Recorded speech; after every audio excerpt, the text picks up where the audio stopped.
Hello, hello, hello. Happy Friday. Congratulations for making it to Friday. And thank you guys for joining us for Making the Case for Your Lawyer Dreams. We, of course, have a phenomenal lineup for you guys for this upcoming day. I'm excited. I hope that you guys are excited. Of course, we know this has been a phenomenal week for so many people. We had people who, of course, found out great news about them passing the bar. We heard people got great news as well as they took the next step in their lawyer dreams and taking the LSAT. So congratulations to so many people out there who are consciously making moves and consciously taking steps to live that lawyer dream. So, of course, we're going to continue our series today. My name, of course, is Anthony Denmark. I am the founder of Becoming JD.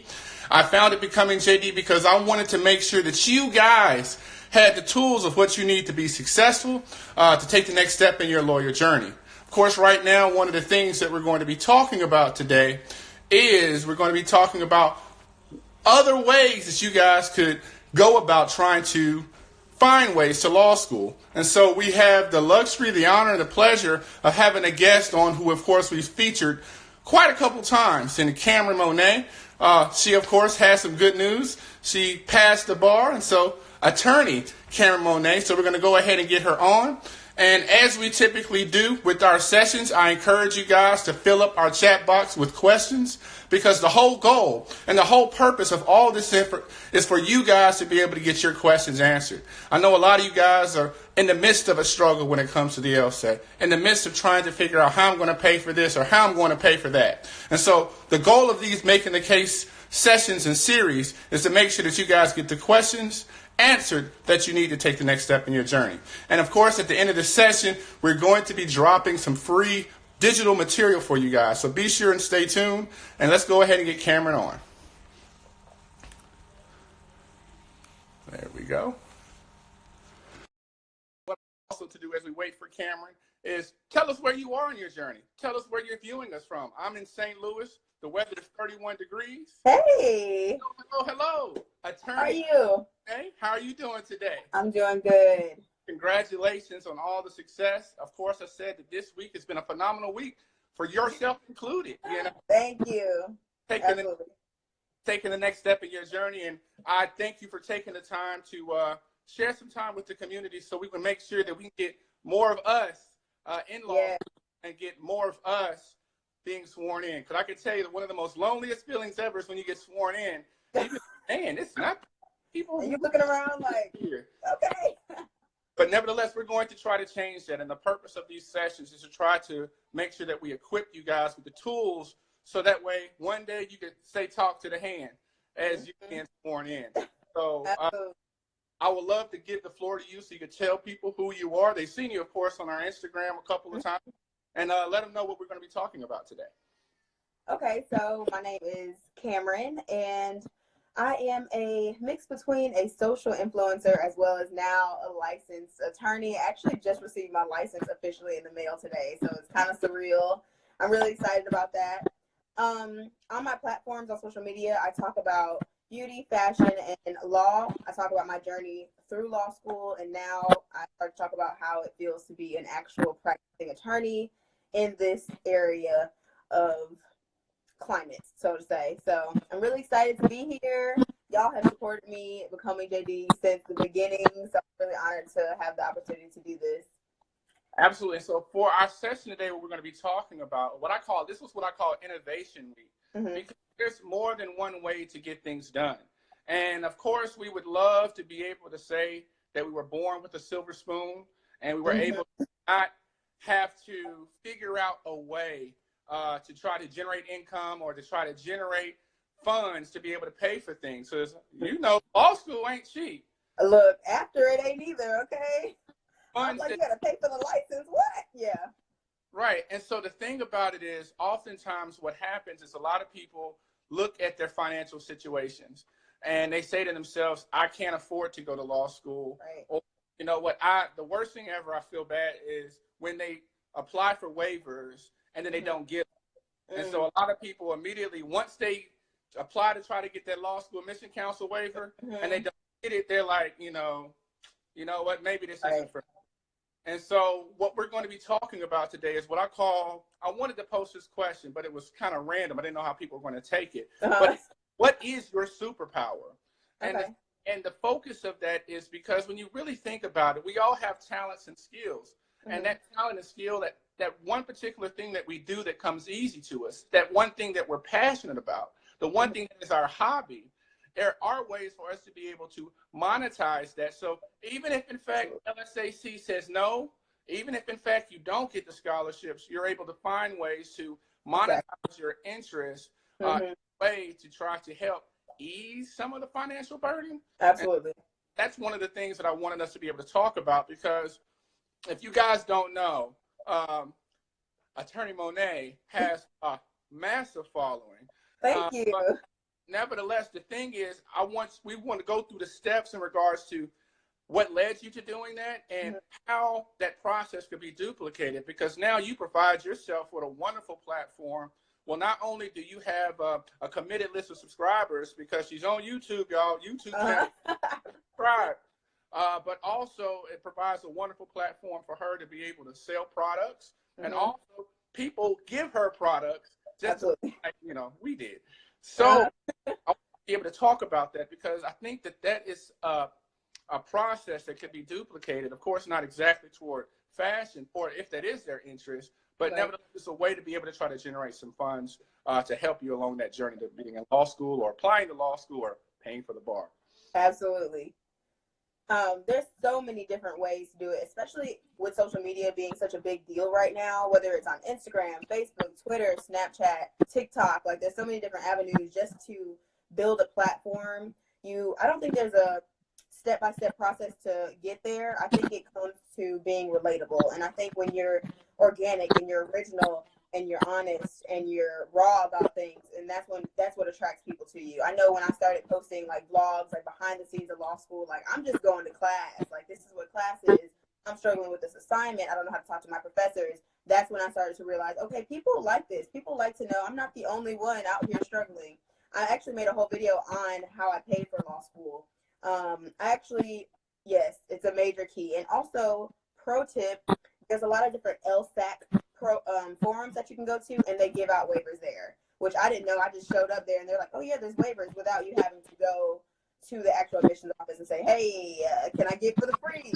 This is way, so it's a little bit easier for you, and you feel a little bit more comfortable because it's a group of you doing it, and they can actually pass them out. So that helps a lot. And when it comes to scholarships, of course, you can get them the regular traditional way with your grades or your LSAT score.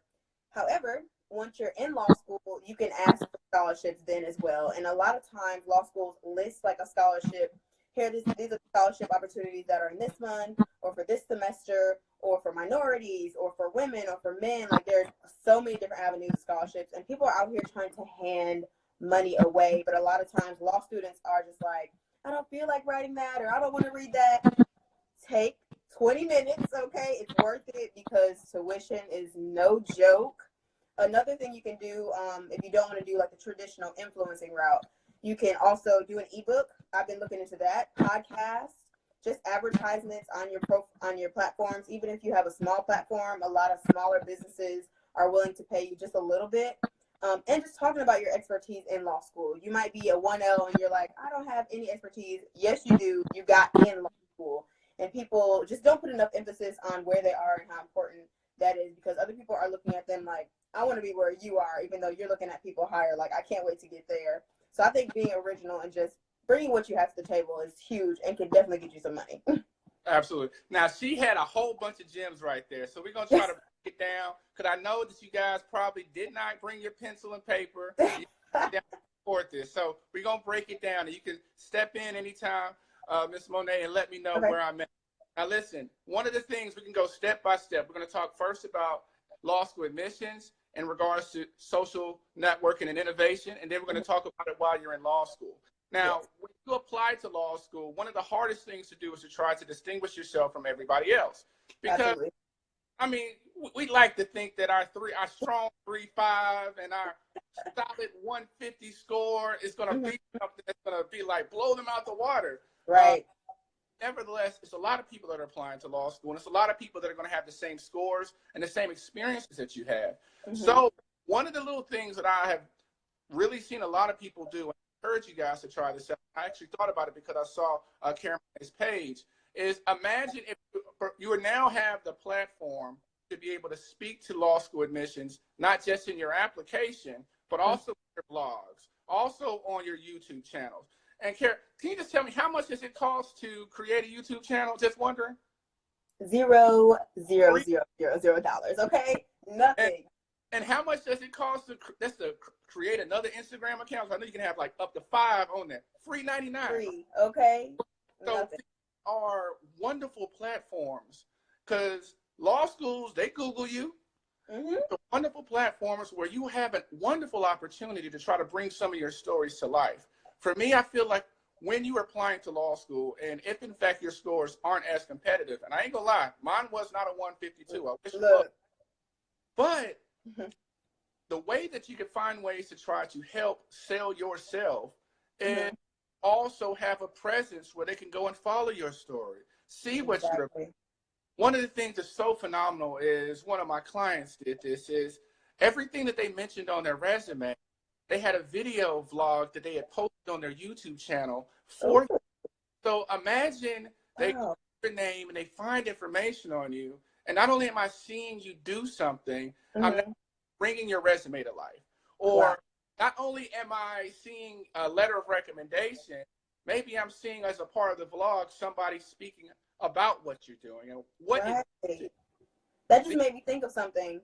I always tell people to do a tour of the law school so that if you meet the admissions, which you can, a lot of schools, they're accessible. So go ahead and go there, meet admissions, and put a face to a resume because a lot of times it's just papers and they don't know you from a square box. So if you go in there and you're like, hey, I visited the school, I loved it, I put my face there, and I made an extra effort so that they'll know, okay, they're really interested, and I might have 2 candidates and they're about the same, but this person showed initiative, and that's going to take you way further than your grades or your LSAT.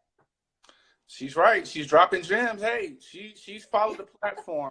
Now, one of the things I know that with social media, one of the reasons why a lot of people, because you see it happen a lot of times on YouTube channels and Instagrams, people begin the process of opening an account or starting, and then they stop. And I want you to just tell us a little bit about what are because people see your subscriber list, they see your Instagram follower list, which is way up there. And I'm still working on it, but thanks. The process that it takes to get there, because people that say, well, I haven't got a verified check yet, or you know what, I haven't, nobody's asked me to promote their products yet. Maybe I need to stop. So what are some of the secrets that you use when you created your platform to help make it grow? Because we have a free platform to be able to try to build money. Like I said, it's money out there, man. It really is. It really is. Having an Instagram account. My wife jokingly says, she said, you got people out there that can't read, they're becoming millionaires off of Instagram. And I'm telling you. And so that's money that you guys could use to try to get scholarships. You guys could use to pay for your law school education. Go ahead. So I would say patience is huge. It definitely can take time. Some people can be like an overnight sensation where they post something and it goes viral or it's trending and all that, but that's just rarity. I've been doing this for since 2015, I think. And like my platform has kind of changed with me as I go into different phases of my life, because I wasn't talking about law at first because I didn't really know what I wanted to do when I was in undergrad, and it just kind of transformed into this new thing. Also, I think if you do it because you enjoy it, sometimes I don't feel like recording or I don't feel like editing, but behind that, I love the feedback I get. I love being somebody that people can go to when they have a question. I'm always DMing people and they're asking me questions and sending me emails. I'm always open and honest about that I want there to be some type of connection. It's more than just I'm a face, I'm like a brand that just, buy this hair or buy this. It's way more than that. For me, it's I have a platform and I can use that for a positive thing. And right now it just happens to be in my career, which is a plus. And also hashtags, if we're going to get practical. Hashtags are a major key. You just reach a bigger platform. So my demographics may be one area, but my hashtags will give me a little bit more variety in the people that are seeing my posts. So although my numbers may be one thing, sometimes my posts are a little bit higher than usual just because of the hashtags and things of that. And also building a social media community, not just your viewers, but also other people in your niche or in your genre. So I follow some other attorneys. I follow Becoming JD. I try to interact with different brands that are kind of within my niche as often as I can. Schedules get busy. And self-promote. Don't be scared to get on Facebook and say, hey, y'all, just posted a video. Or, hey, y'all, I have an ebook. Or I have a podcast. Like, don't be afraid to self-promote because no one will promote you like you will. You're your biggest fan, and be selfish about it, and that's okay. And this is also like a wonderful way to be able to showcase your passion. And and that's something that law schools are looking for. I know that when I got into law school, I was running a podcast court. And I didn't tell them about it, but they had already known about it. And so this shows an ability to be able to create. There's also an ability to be able to process information.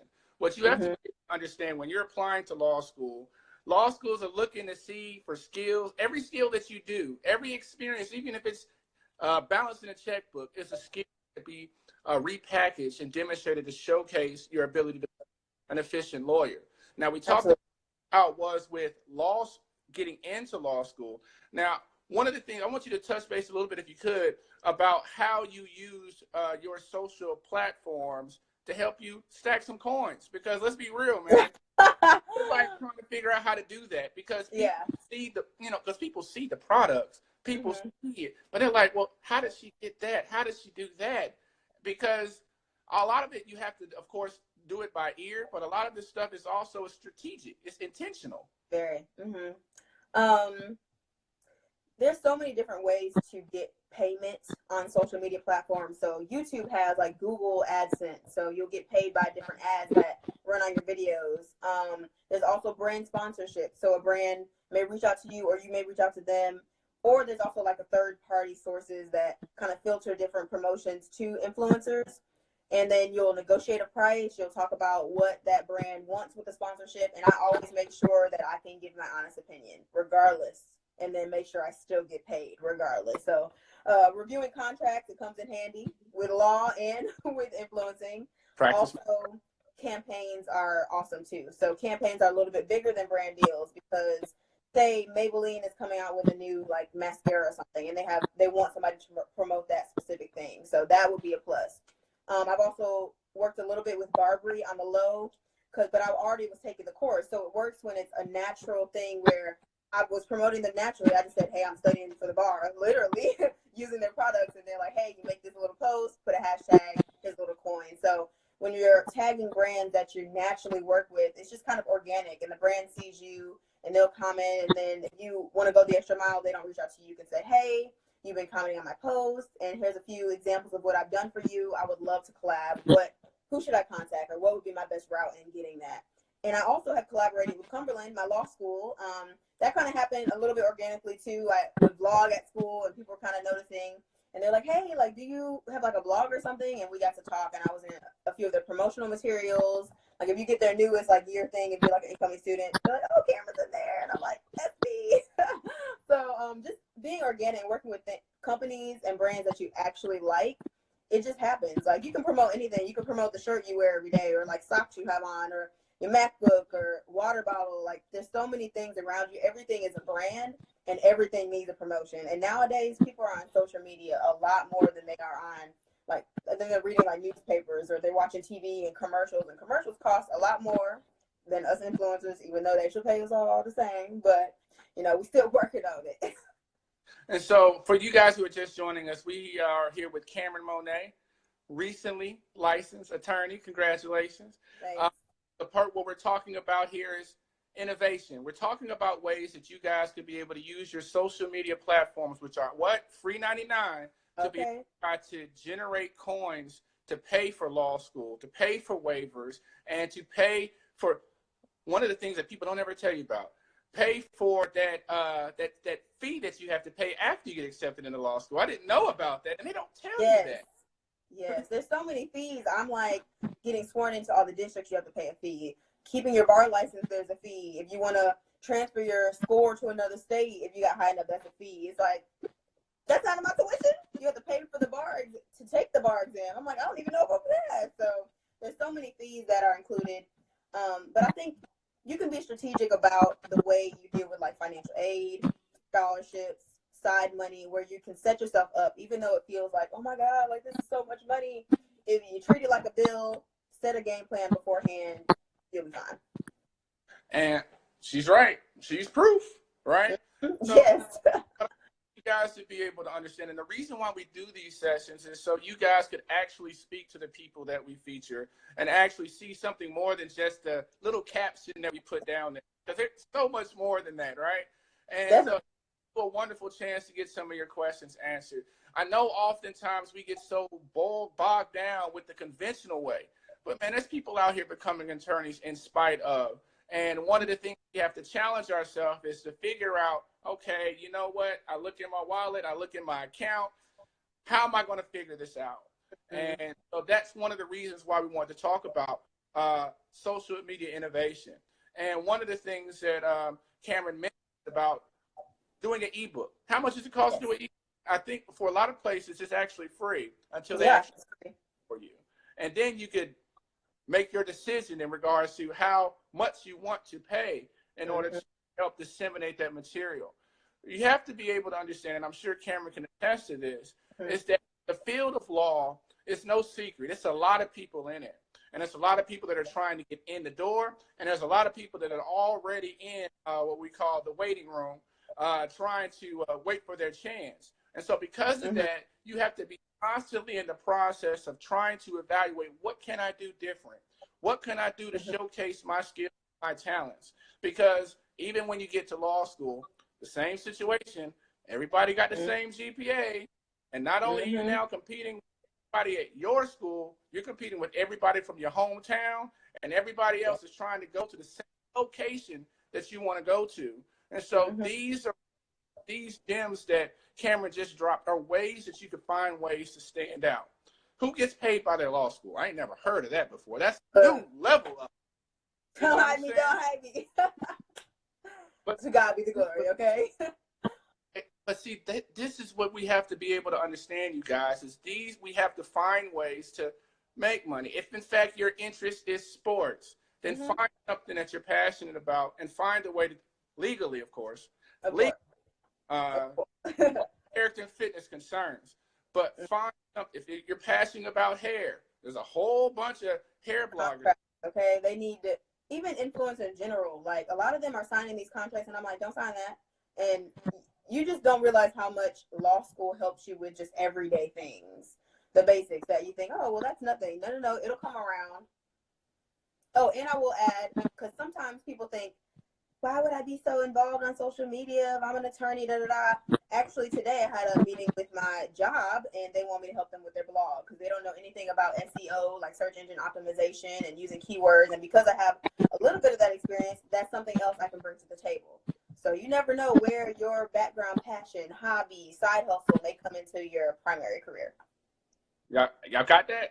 Y'all got that, right? Taking notes. Right. And so one of the things that I think is really phenomenal is what I want you guys to be able to understand is, I know when you guys see Kameron, you say, okay, well, you know, she's fashion. Are there anything else that I could do? And I'm telling you, and one of the easiest cheat sheets that you guys could do out there is just go on Instagram and type in what you like.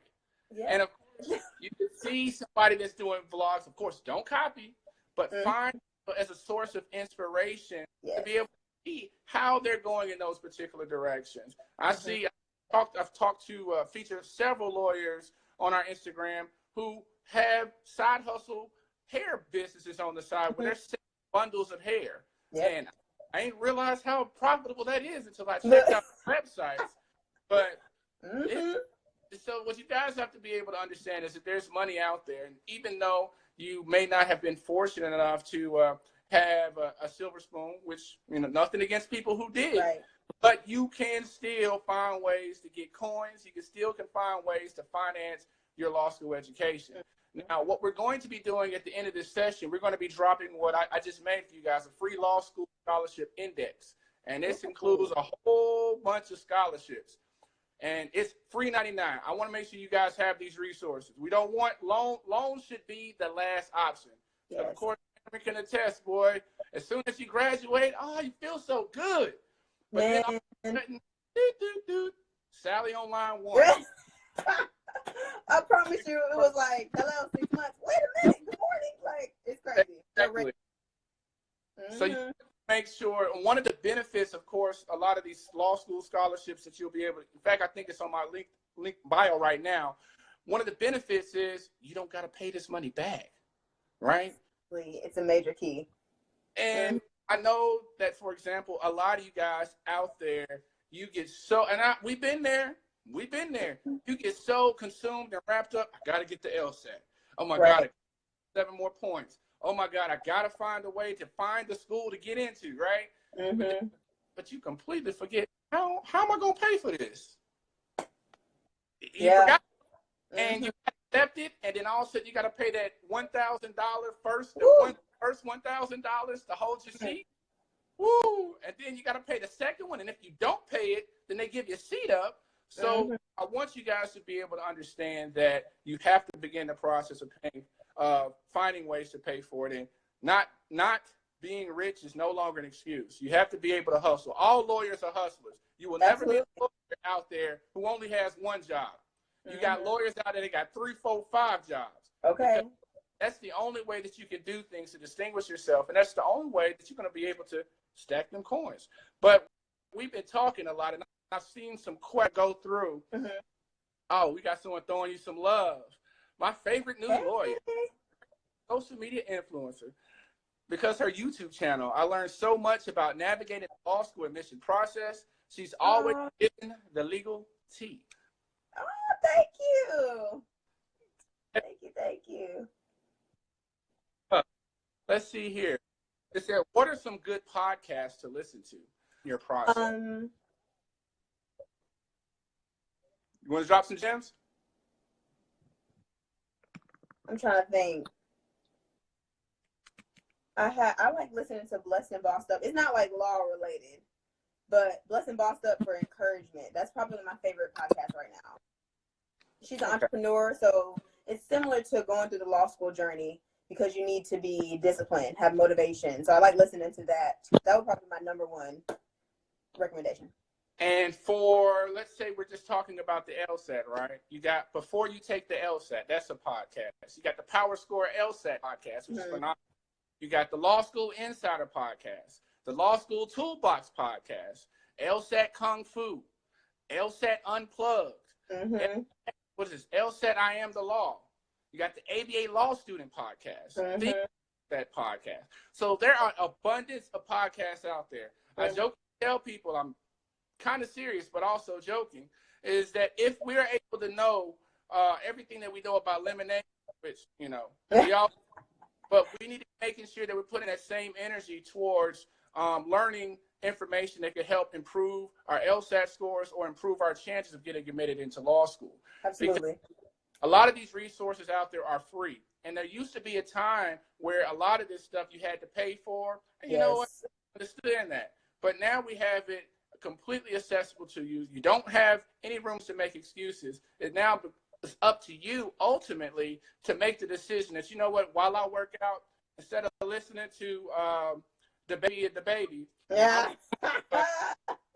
Damn it. But instead of listening to that, I'm going to do something that's going to be able to help me improve on my LSAT score. Absolutely. But again, we could bring these resources to you. Cameron could continue to drop these gems, but it's going to be you guys to be able to utilize these resources to make the best presentation of yourself when it matters the most. Let's see.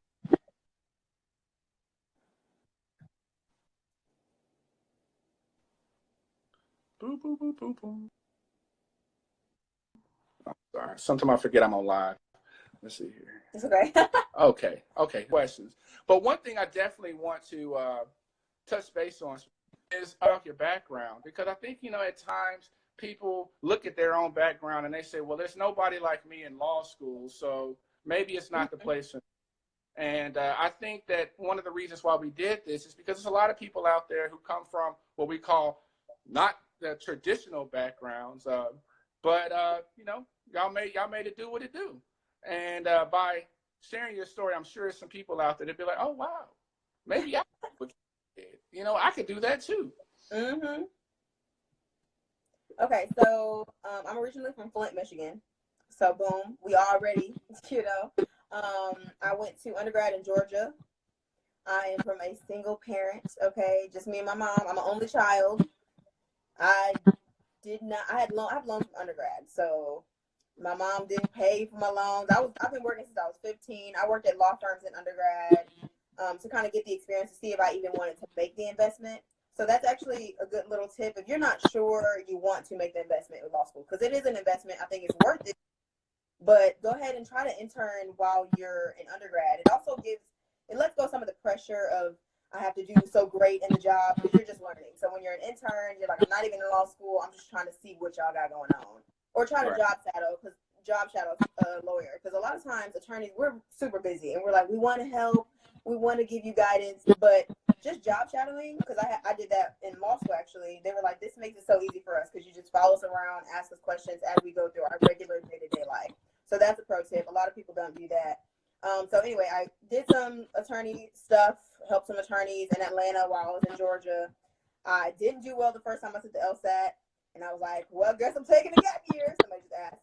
So I took a gap year, and I worked at a law firm. I got a lot of good experience, just heavily focusing on the commercial awareness of how law firms even work. Like, what does a day-to-day look like? Because a lot of times people think, oh, you're in another courtroom, and you're Judge Judy, and you're doing, and a lot of it's research, writing, more research and writing, and communicating with clients, and analyzing the law with the facts, and talking to your coworkers and brainstorming. That's majority of what we do. So once I decided to go to law school, I applied to a plethora of schools because my LSAT score still wasn't that great the second time, and my GPA was 3.0. So I wasn't like at the top of my class or anything. But I think what I guess set me apart, I would say, was my ability to network. I made sure that anything I could put on my resume, I made sure I was involved on campus. I helped found the first PAD organization, which is, I can't remember. Phi Alpha Delta. Yes, Phi Alpha Delta for our campus at Kennesaw State University. I was in the pre-law club. I did mock trial, and then just anything I could do to get involved. I was president of a volunteer organization just to set me apart because I knew, okay, because I'm working so much to try to help pay for some of this, my grades just are somewhere's going to lack. So after I applied, I got into a few schools, and I also made sure I toured the schools that I really wanted to go to. So I did what I tell people to do. I put my face to that resume, and I made sure they knew, hey, I'm really interested. When I went to the forums, I was like, hey, I applied to your school. I would be honored to go. I made sure I had a few questions so I'm engaging, so I feel like I knew about the school. Like, oh, I saw that y'all have this mascot, or I saw that your library was just new or newly renovated, or I saw these things. So they know that I am heavily engaged and I'm doing my research about the school. That's super important. Yeah. Then once I decided on Cumberland, for a few reasons. One, I liked the location of Birmingham because I knew I wanted to be in the South, but I wasn't sure exactly where. Two, scholarship. It wasn't a full scholarship, but I'll take it, okay? And I also thought I wanted to be at a school that had a good reputation. Anybody in the South, I tell them the school I went to, and it's automatic respect, which is so important because I wasn't going to a Harvard or a Yale or a Stanford. And because of that, I wanted to make sure I had a school that if I did want to travel outside the state of Alabama, that I was able to do that without any problems. And there's also a heavy alumni base, which is also so important. And the percentage to pass the bar is pretty high. So those are just a few things I was considering when I was going through the process. And Birmingham is really affordable compared to, like, I was going to go to Howard and some other schools, and it was like, I got 12 cents. So moved to Alabama. Here I am. I thought I was going to leave. Decided to stay, and I love it. It was a blessing in disguise. I would not have thought, coming from Flint, yes, the water's real. Yes, I have family there. My mom's there. And here I am, an attorney. And it's not like I grew up, I always wanted to be an attorney. Like, that wasn't me. It just kind of fell into my lap. I love theater, and I made the connection to theater and being in the courtroom. And that's really what I wrote my personal statement about, how the feeling of being on stage, because you have to be persuasive when you're in theater and when you're in plays. You have to do the same thing when you're an attorney. You have to be able to read. You have to do the same for both. Be able to communicate. You have to do the same for both. And I just made that connection, and that, I think, was something that was interesting. I had actually come, they were like, we love that, and they remembered it. And that can be important outside from just your GPA. All right, So so I'm trying to make sure I write down all these gems that you guys need to make sure that you pay attention to. Okay, and so Cameron, let me know if I missed one. All right, so first off, the things that Cameron said that you guys may have missed out. That's a myth, right? But she proves that it's not. Is just because you do not have a super high LSAT score does not mean you can't get scholarship. Law schools are giving out money, and a lot of the times the scholarships that they're giving out is need-based. yes, And some other ones out there, but guess what? You got to open your mouth and you got to ask for it. and ask for an increase. Now that's a pro tip. After the Right. first semester, you get high grades. Ask for an increase in your scholarship. Absolutely. Where's the lie in that? Now, the worst thing they can tell you is no, and guess what? They are not going to rescind your acceptance letter because you asked for more money. I've had law tell me no, and I was like, well, okay, cool. I'm glad for what I But another thing that she said that was phenomenal was we have a lot of people out there who just assume that, okay, I retook the LSAT. Is that a bad thing? Well, another example. A lot of people retake the LSAT. A lot of times I really wish that the first time that you took it didn't count, because just that whole setting is something completely different than you've ever experienced before. And so because you have to retake the LSAT once or twice, it does not serve as a disqualifying factor of you for the practice law. Need proof? Look at me and look at her, because we take it, and it's fine. But what has to happen is after you don't get the score that you like, is that you begin to move differently afterwards. You can't be going back and opening up your book doing the same dang thing that you did the first time and expect your score to be the same, because it won't. And scores, I hate to say this, fam, scores don't lie. You know, so you make sure that you are doing something different. So that goes out to all my people that are still right now preparing for the November and December LSAT. Another gem that she dropped, which I thought was great, is people take gap years, but you have to do something in your gap year. It ain't a vacation, right? So please tell me about your process that you went through when you made the decision, okay, gap year, this is what I'm going to do. So basically, I was like, what's the rush? Once I get in law school, which I remember law school orientation day, they said, this is the first day of your legal career. So before I decided to take the gap year, I was like, I want to get through. I feel like if I take a gap year, I'm not going to get back focused in school, which is a lie. You'll be fine. You'll focus. Right. So I was thinking, how could I utilize another year if I took a gap year? Like, what would be the benefit of that? I could save money.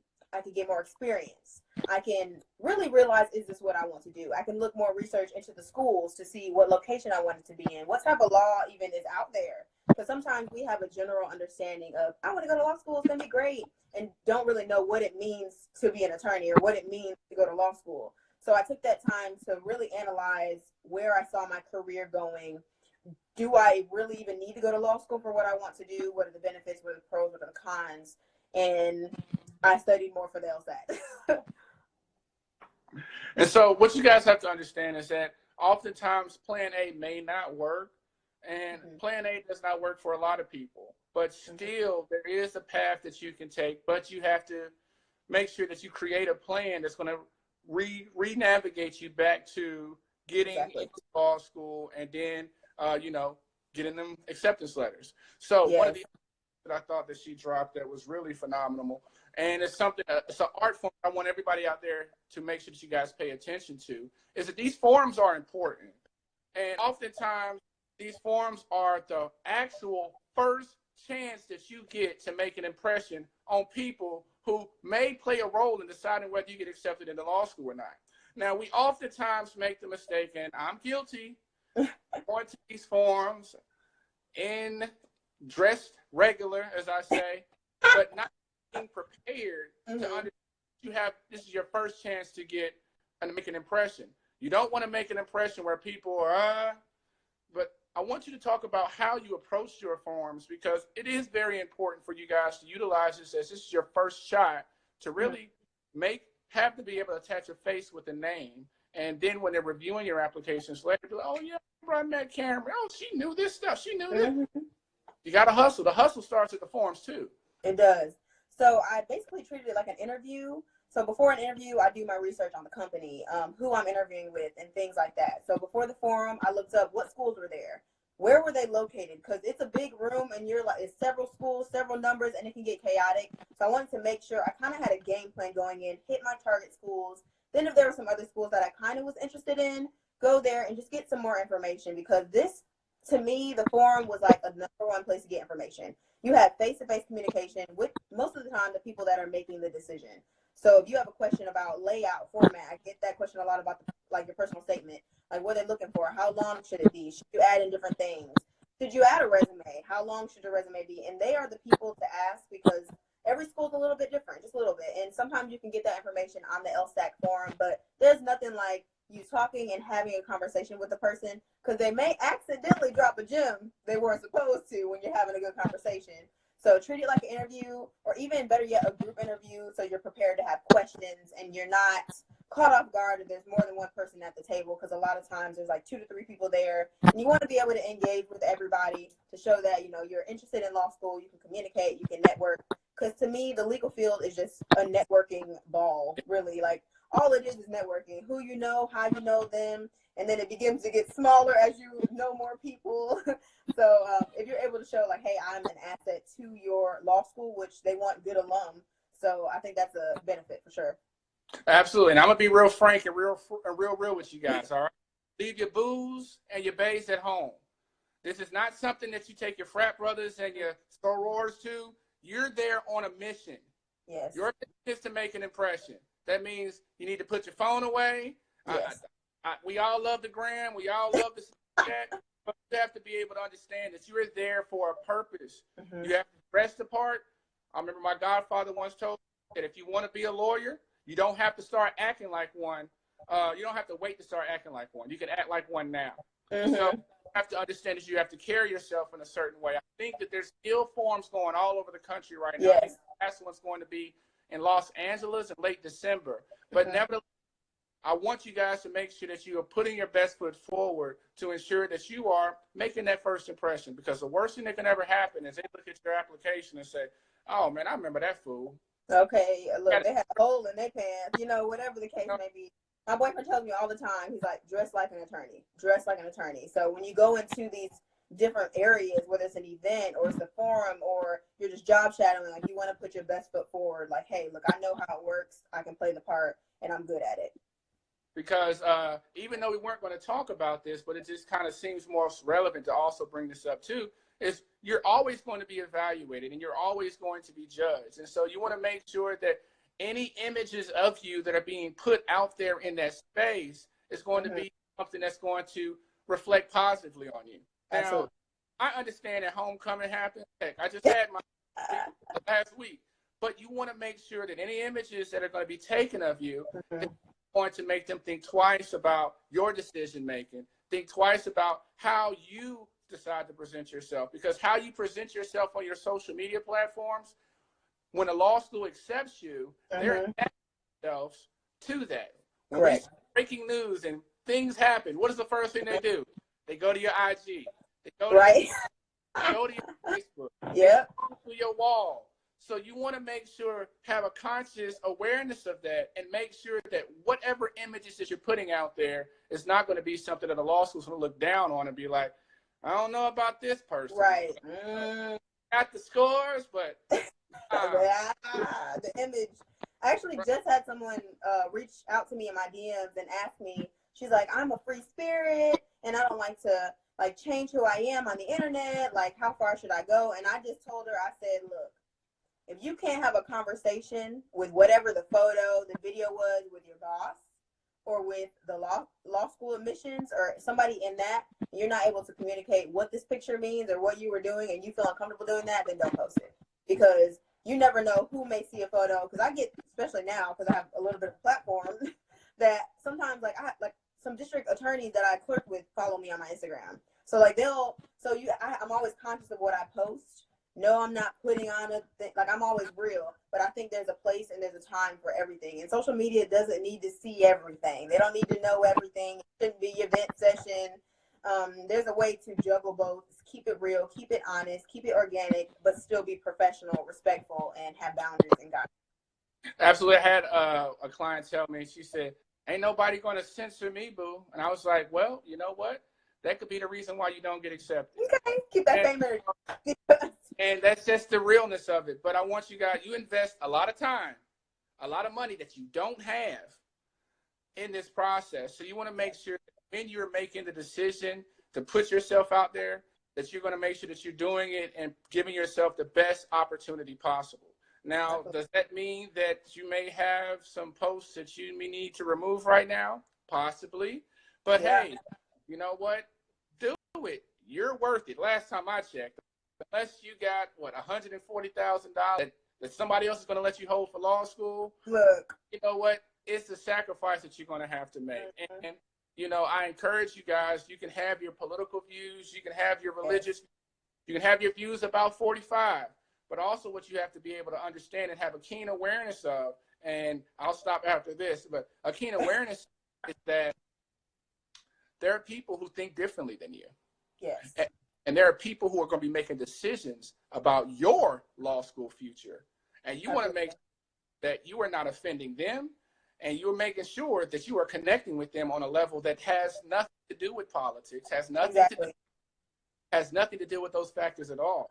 Because you can have beliefs, but you also want to make sure that you're not insulting people who may, you know, take it a certain way and say, you know what, I'm not really feeling this person, because the human is very present in the law school admission process. Exactly. And I also think starting out, play it safe, just because you don't want to, it's kind of like when you go to a new school and you get a reputation. Like, you're kind of setting the standard. So what reputation do you have? I talk about God because I have no problem talking about in any field. If there's a firm that doesn't want me there because I talk about God, I don't need to be there. So if you're going to make a statement and choose to, whatever politics or whatever religion or whatever, if you're willing to stand by that no matter what, then do it. But if you're kind of just dipping and dabbing and I'm just making comments here and there, and you're not willing to commit to that, because people screenshot, it ain't no 24 hours. That's up there. We see it. So just be careful, because I would hate for someone to start off like, no, I'm this, I'm that. And then later down the line, you're like, oh, but wait. But it's too late. So I say play it safe in the beginning. Even as an attorney now, like, I got a job, I'm licensed, I'm good. I'm still aware, because I would hate to offend my colleagues, a classmate, a client, or anything like that for just me making a little comment that really isn't worth it. Right. And just remind them again, if somebody wants to turn in a complaint against you, do they have to reveal who they are? Look, no, they don't. MIA. Okay. So this is why you guys have to begin the process of having a keen awareness that what you put out there in space could have an impact on you. First, it could have an impact on you getting into school. And Kameron is right. Yeah, you can commit to it, but what I always encourage you, don't be critical of somebody else who thinks different. And that's the biggest point, because we can have our beliefs, but we want to make sure that what I'll tell people, it's all about positive energy. It's all about positive vibes in your application. But let's see, we got some more questions. What is the topic? Dang, girl, you late. But the topic was about social media innovation and talking about ways that you can use social media to help improve your admission chances and also be able to help you not only get into law school, but also help you secure scholarships and also be able to secure employment opportunities as well. And make sure you go back and watch this, because Kameron dropped some gems. I ain't never heard of nobody have a law school pay them gems. So make sure that you guys stay tuned to this series. I thank you, Kameron, so much for joining us. Make sure you follow her on Legal Tea, because she is dropping gems, and she just did a scholarship not too long ago. I did my first scholarship. So make sure that you guys stay tuned in. Thank you so much, Kameron, for joining us, and congratulations. Thank you. Thank you so much for having me. I'm honored. And to all my future lawyers out there, understand that where we are, you can be also. But it's going to require you to put in that work. And it's not going to be pretty. It's not going to be IG worthy. But nevertheless, the benefits of it are something that you will be proud of. And I'm sure your family and your friends will be proud of too. You guys have a productive Friday and also have a productive weekend. Thank you again, Kameron. And I look forward to talking to you guys again next week. Take care. Thank you. Bye.